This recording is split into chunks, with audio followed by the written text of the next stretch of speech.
Je réinsiste sur un point que j'ai déjà abordé, mais qui me paraît essentiel.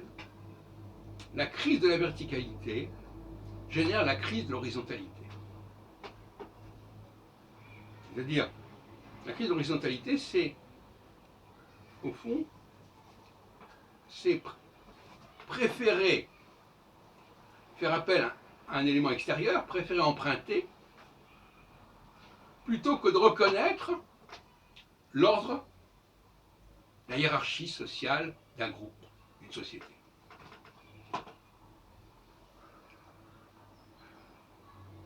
Il y a un vaste débat là-dessus. Pourquoi il y a certains travaux que les Français ne veulent pas accomplir? Alors, il y a eu plusieurs débats là-dessus, que j'ai animés et d'autres là. Mais le résultat, c'est que si personne, parmi les gens français, alors les gens français, ça ne veut pas dire grand-chose, les gens qui se considèrent comme français, qui s'affirment comme français, pour des raisons juridiques, linguistiques, etc., mais qui ne sont pas forcément français pour autant. Et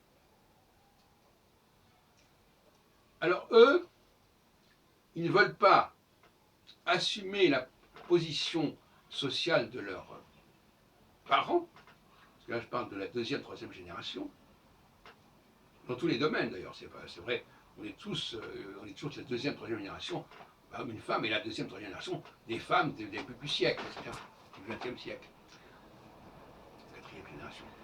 Donc il y a quelque chose de générationnel qu'on ne veut plus. Et donc, on ne veut plus occuper cette position.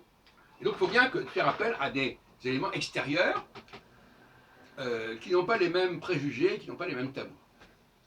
D'où une crise migratoire qui vient du fait qu'il y a eu une crise de la verticalité.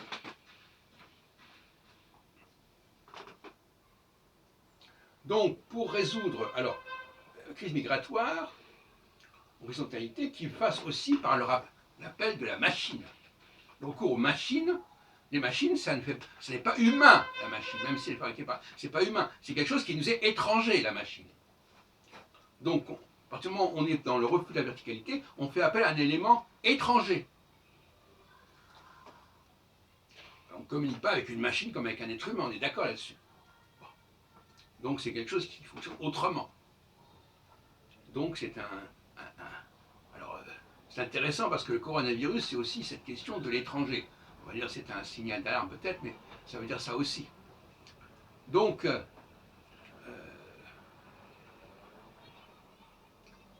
si on joue avec le refus de la verticalité, c'est-à-dire le refus de dire qu'il y a des gens qui sont en haut, des gens qui sont en bas, des gens qui emploient, des gens qui sont employés, des gens qui font. Voilà. Si on refuse cela, si on s'aveugle, eh bien, à ce moment-là, on va faire appel à des éléments étrangers, inassimilables,